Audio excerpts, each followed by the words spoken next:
Hello again, it's Bruce at Big Plant, another one of our little videos.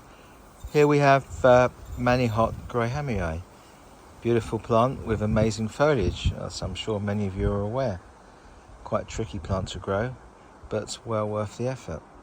Now what you may not know or be aware of is it actually produces rather beautiful flowers. Here we have one flowering right now, look at that. A little hoverfly trying to get in there. Apologies for the breeze, I can't do much about that, but I can show you this rather charming flower that the Manihot has on a little spike like that. Oops, there we go. What's also interesting is the Manihot flowers, as you can see from the centre, the terminal bud becomes a flower, and then subsequently it branches off into, in this case, 3 further stems and growing points. So once these young plants have flowered, these are only around 1 metre high, it will subsequently branch into 3.